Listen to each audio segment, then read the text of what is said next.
الرحیم الحمدللہ رب العالمین وصلی اللہ علی محمد وآلہ الطاہرین اللہم صلی علی محمد وآل محمد وعجل فرجہم۔ ہاں، ضرورت بعثت انبیاء پر دلیل یہ دی تھی کہ انسان وحی و نبوت کا محتاج ہے، اور وحی و نبوت کیا ہے؟ بعثت پیامبران کی ضرورت کو بیان کرتی ہے۔ ظاہر سی بات، انسان وحی و نبوت سے اسی وقت آشنا ہوگا جب اللہ نبی بنا کر کسی کو بھیجے گا۔ اب اس دلیل کی تفصیل کو چند نقطوں میں انہوں نے بیان کیا تھا، خلاصہ کر دیتا ہوں۔ پہلا نقطہ یہ تھا، پہلی بات یہ تھی کہ خداوند عالم نے انسانوں کو سعادت اور کمال تک پہنچنے کے لیے خلق کیا۔ اللہ چاہتا ہے کہ اس کے بندے منزل کمال تک، سعادت تک پہنچے، اپنے آپ کو اس قابل بنائیں کہ جو اس کی خاص نعمتیں اور رحمتیں ہیں وہ اسے دستیاب ہو سکے۔ ٹھیک، انسان کی خلقت کا مقصد سعادت اور کمال تک پہنچنا ہے۔ دوسرا نقطہ یہ تھا کہ انسان منزل کمال تک اسی وقت پہنچ سکتا ہے جب اپنے اختیار و انتخاب سے کچھ افعال انجام دے اور کچھ کو ترک کرے۔ آسان لفظوں میں انسان اسی وقت تک کمال تک پہنچ سکتا ہے جب وہ ایک خاص راستے کو طے کرے، یعنی راہ مستقیم کو۔ جب تک انسان صراط مستقیم کو طے نہیں کرے گا کمال تک نہیں پہنچ سکتا۔ پھر تیسرا نقطہ، صراط مستقیم انسان کو سعادت اور کمال تک پہنچا سکتا ہے۔ کیا انسان اس صراط مستقیم کو پہچانتا ہے، اس کی شناخت اور معرفت رکھتا ہے جو اسے کمال تک پہنچائے گا؟ جواب نہیں، دال میں۔ اس لیے کہ انسان کے پاس حس اور عقل کے ذریعے سے جو معلومات حاصل ہوتی ہیں وہ اس راستے کو پہچاننے کے لیے کافی نہیں ہے۔ اب یہاں پر آ کر کے سوال یہ کھڑا ہوتا ہے کہ کیوں انسان عقل اور حس رکھتے ہوئے بھی راہ راست صراط مستقیم کی جو کمال تک پہنچانے والا راستہ ہے اس کی شناخت اور معرفت سے عاجز کیوں ہے؟ کیوں انسان صراط مستقیم سے نابلد ہے، نا آشنا ہے؟ اس کا ہے یہ عبارتیں، اسی سوال کا جواب۔ انسان ہنوز خود نہ شناختے اس، انسان نے ابھی اپنے آپ ہی کو نہیں پہچانا ہے۔ انسان ابھی خود کو نہیں پہچانتا۔ وَأَزْ أَبْعَادِ وُجُودِيَ فَرَوَانَش آگاہی کامل حاصل نہ کر دیا، اور اس کے وجود کے جو بہت سارے پہلو ہیں، جو بہت سارے رخ ہیں، انہی کی مکمل طریقے سے آگاہی اور خبر نہیں رکھتا۔ ایک انسان کی زندگی کی کتنے رخ ہیں، کتنے پہلو ہیں، اس کے وجود، ہر پہلو کو، ہر رخ کو انسان پوری طریقے سے نہیں جانتا۔ اور اسی وجہ سے بعض خود بے عنوان موجود ناشناختے بجے از بزرگ ترین مجہولہ یاد میں کند۔ اسی لیے خود انسان اپنے آپ کو ناشناختہ موجود یا مجہولات میں سے سب سے بڑے مجہول کے عنوان سے اپنے آپ کو یاد کرتا ہے۔ سمجھ رہے ہیں؟ جب موجود ناشناختہ کی بات آتی ہے، جب سوال کیا جاتا ہے کہ موجودات میں کون سی ایسی موجود ہے جس کو ابھی پوری طریقے سے کیا ہے نہیں پہچانا گیا، کہتے ہیں انسان۔ دنیا میں ایسی حقیقتیں کہ جو ابھی مجہول ہیں، جن کو ہر اینگل سے، جن کو ہر رخ اور ہر پہلو سے مکمل طریقے سے نہیں پہچانا گیا، وہ کون ہے؟ کہیں گے انسان۔ سب سے بڑا مجہول کیا ہے؟ انسان ہے۔ وہ موجود کہ جسے پوری طریقے سے نہیں پہچانا گیا وہ کون ہے؟ انسان ہے۔ تو جب انسان موجود ناشناختہ ہے، سب سے بڑا مجہول ہے، از ان رو لہذا حتی در ان امر کی سعادت واقعی انسان چیز اصلاً یہی جو ہم نے ابتدا میں کہا تھا کہ اللہ نے انسان کو خلق کیا اس لیے کہ وہ سعادت تک پہنچ سکے. انسان اصلاً سعادت ہی نہیں جانتا کہ کیا ہے، انسان کی سعادت واقعی کیا ہے اسی کو نہیں جانتا.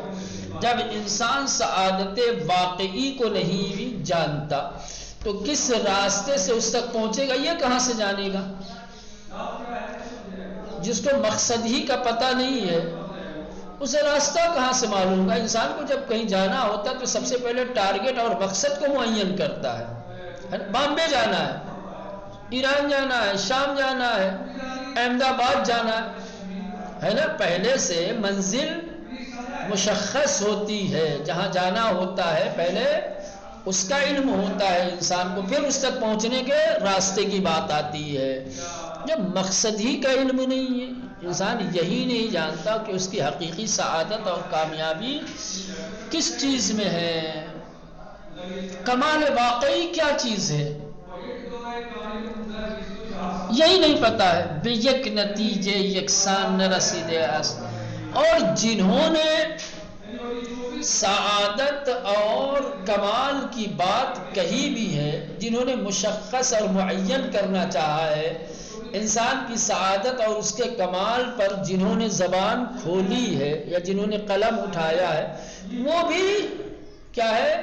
اختلاف رائے کا شکار ہے. الگ الگ نظریات، الگ الگ رائے. کوئی انسان کی سعادت کسی اور چیز کو بتاتا ہے، کوئی اور بتاتا ہے. کسی نے انسان کا کمال کچھ اور کہا ہے، کسی نے انسان کا کمال. اب تو کنفیوژن ہوگی نا کہ بھائی حقیقت میں انسان کی سعادت اور کمال ہے کون سا؟ جو مولانا اسلم بتا رہے ہیں وہ ہے جو مولانا یاسین صاحب. آپ نے پوچھا کہ بھائی انسان کی سعادت اور کمال کس میں ہے؟ ٹھیک ہے، انسان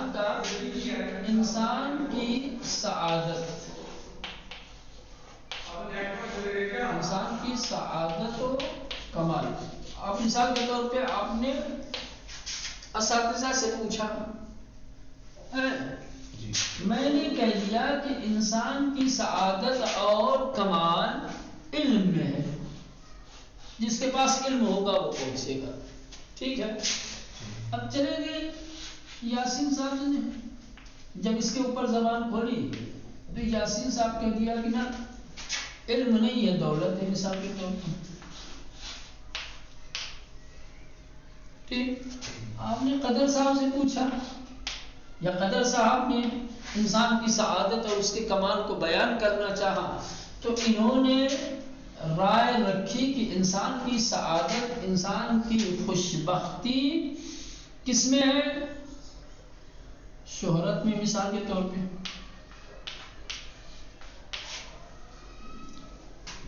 فرض کر لو محمد میاں صاحب سے آپ نے یا محمد میاں صاحب سے پوچھا یا انہوں نے خود ہی اپنے آپ سے سوچا کہ میں انسان کی سعادت اور کمال کو بتا دوں. تو یہ جب آئے بتانے کے لیے جو کہنے لگی مثال کے طور پہ منصب ہے، یہ تو صاحب نظر تھے، میں صاحب نظر نہیں ہوں. میں جاننا چاہتا ہوں کہ میری سعادت اور میرا کمال کس میں ہے. میں چاہتا ہوں کہ سعادت تک پہنچوں، میں چاہتا ہوں کہ کمال کی منزلیں طے کروں. جب میں اپنی سعادت اور اپنی کمال کو تلاش کرنے کے لیے نکلا تو میں نے دیکھا ہوں بھائی کوئی تیرا علم ہے، کوئی دولت ہے، کوئی شہرت ہے، کوئی مسئلہ. تو حقیقت میں ہے کیا؟ میری سعادت، میرا کمال کس میں ہے؟ اولا تو لوگوں کو پتہ نہیں ہے، اور جنہوں نے پتہ کرنے کی بھی کوشش کی، سمجھ رہے ہیں، لوگ جانتے ہی نہیں کہ انسان کی سعادت اور کمال کس میں ہے. اور جنہوں نے جاننے کی کوشش کی، ٹھیک، تو انہوں نے اپنے علم کو، اپنے علم کی صورت میں جب انسان کی سعادت اور کمال کو بیان کیا، رائے دی اپنی اپنی، اس میں اختلاف ہو گیا. کسی نے کچھ کہا، کسی نے کچھ کہا. ٹھیک، ہاں. بے یک نتیجے یکساں نہ رسیدے است. جنہوں نے انسان کی سعادت و کمال کو بیان بھی کیا ہے تو وہ ایک جیسے نتیجے پر نہیں پہنچے. وہ بے تعبیر استاد شہید مطہری بلکہ شہید مطہری، استاد شہید مطہری نے جو تعبیر پیش کی ہے، انہوں نے جو بیان دیا ہے وہ یہ ہے، کہہ رہے کہ آپ دنیا میں دو، آپ سب کی تو چھوڑو، دنیا میں دو ایسے فلسفی تلاش نہیں کر سکتے کہ جن کے نظریات میں اتفاق ہو۔ ایک جیسا نظریہ پیش کیا انسان کی سعادت اور کمال کے بارے میں، دو نہیں ملیں گے، دو ایسے فلسفی کہ جو ایک ہی نظریہ رکھتے ہوں انسان کی سعادت اور کمال کے بارے میں، یہ ملنا ممکن نہیں ہے، مشکل ہے۔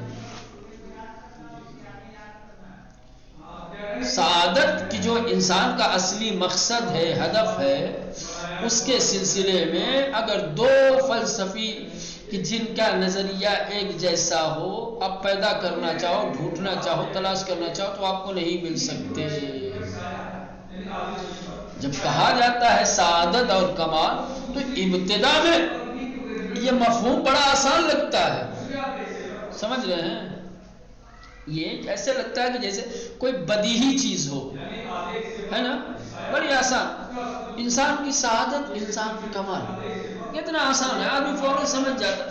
تو یہ ابتدائی طور پر یہ مفہوم کیا ہے، واضح اور بدیہی لگتا ہے، لیکن یہ مشکل ترین مفہوم میں سے ہے، مشکل ترین، بظاہر سب سے آسان ہے، بلا حقیقت میں سب سے مشکل مفہوم ہے۔ سعادت کیا چیز ہے؟ یہ سعادت حاصل کیسے ہوتی ہے؟ شقاوت کیا ہے؟ شقاوت پیدا کیسے ہوتی ہے؟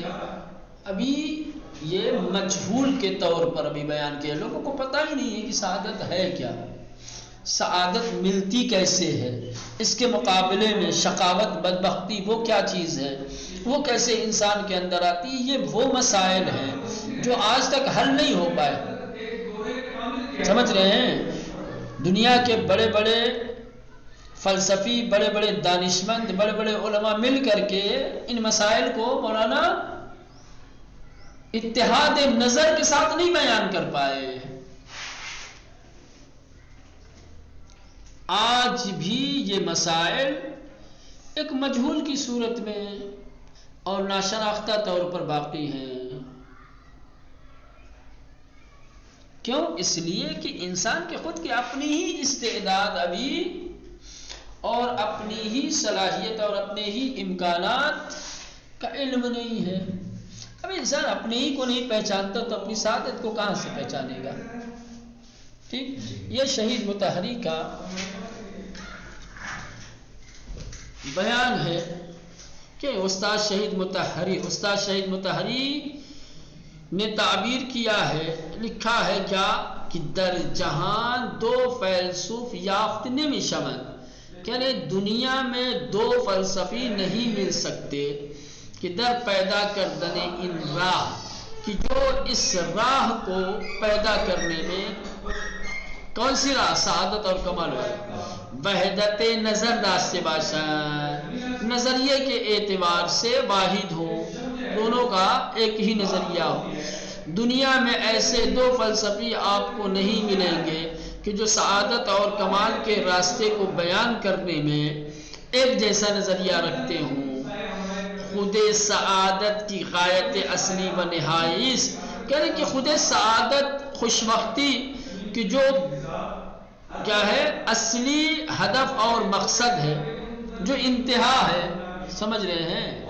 مگر ابتدا مفہومی واضح و بدیہی بے نظر میرسد، کہ جو ابتدائی طور پر بڑا واضح اور بدیہی کیا ہے مفہوم نظر آتا ہے، بڑی آسانی سے سعادت اور کمال کی بات ہوتی ہے تو انسان بڑی آسانی سے سمجھتا ہے کہ بھائی یہ تو بڑی واضح چیز ہے، بڑی بدیہی چیز ہے، اس کے لیے جو ہے دلیل و حجت کی بھی ضرورت نہیں ہے۔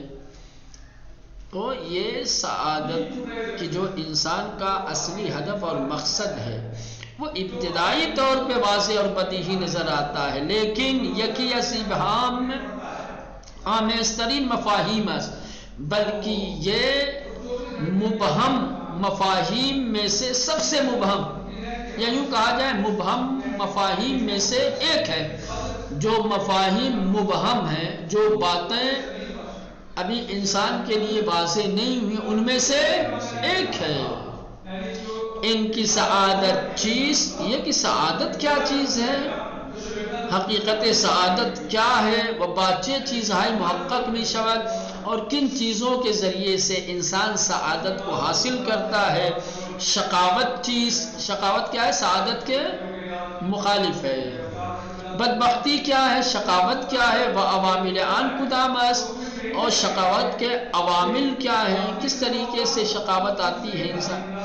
ہنوز بصورت یک مجہول مطرس، یہ تمام باتیں آج بھی ایک مجہول کی صورت میں موجود ہیں، بیان ہوتی ہے، آج بھی یہ مجہول ہے، واضح نہیں ہو پائی ہیں، ان کے حقیقی مفہوم کو کوئی نہیں سمجھ پایا ہے، آج بھی ان کا علم لوگوں کے پاس نہیں ہے، وہ ناشناختے باقی مان دیا ہے، اور آج بھی یہ مفاہیم مجہول اور ناشناختہ باقی ہیں۔ چرا، اب سوال یہ ہے کہ کیوں آخر انسان ابھی تک سعادت اور شقاوت کے مفاہیم کو اچھی طریقے سے نہیں سمجھ پایا، کیوں آخر سعادت کا مفہوم آج بھی لوگوں کے لیے غیر واضح اور ناشناختہ ہے؟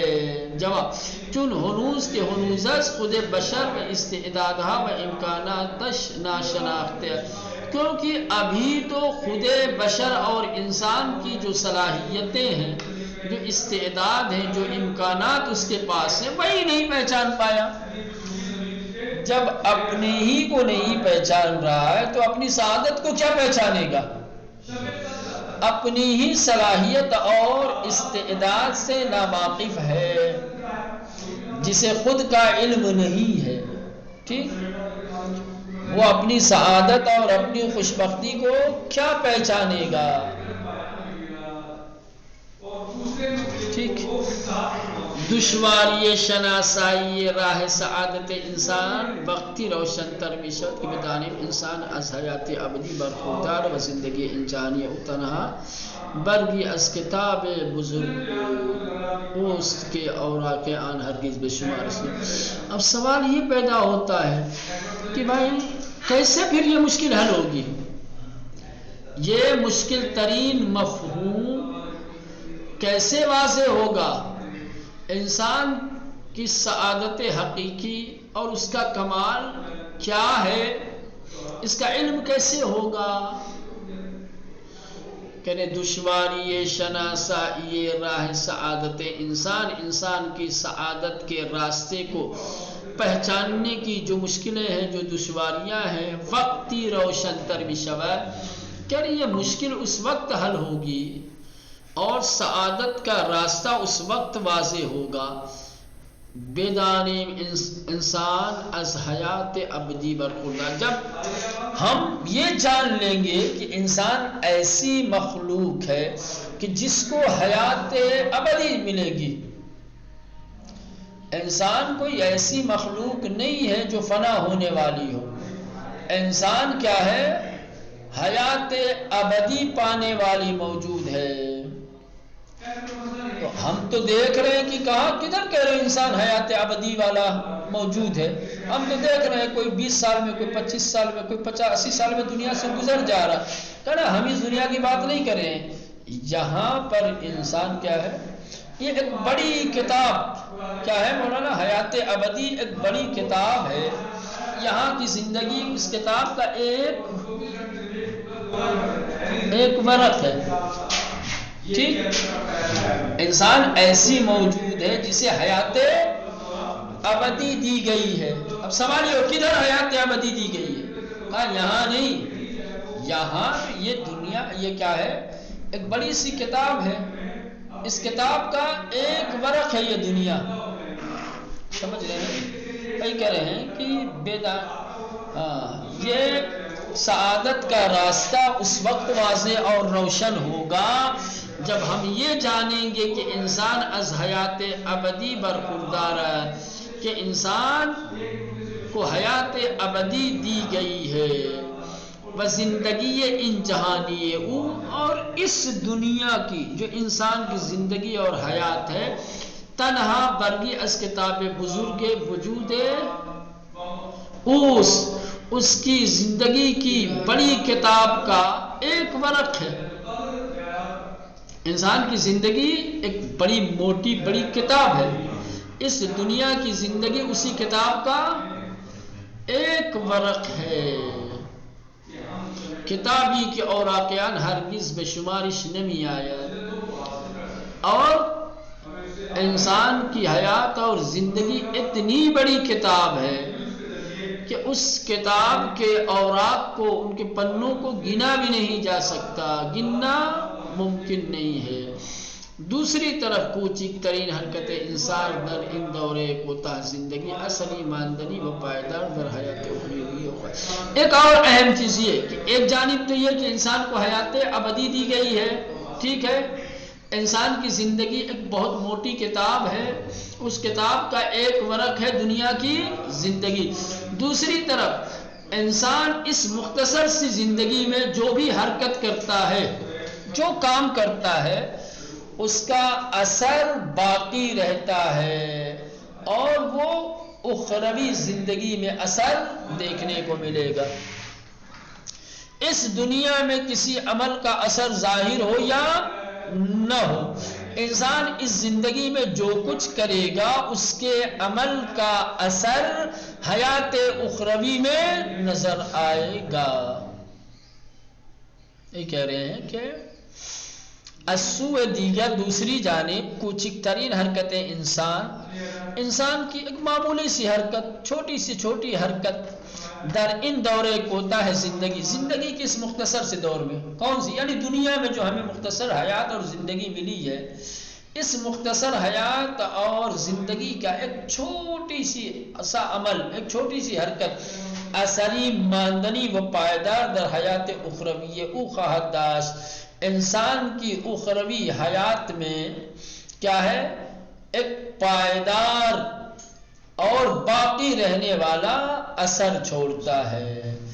اس مختصر سی حیات میں انسان جو کچھ کرے گا اس کی اخروی اور ابدی حیات پر اس کا اثر ہمیشہ باقی رہے گا۔ چلیں بقیہ دیکھیں گے انشاءاللہ۔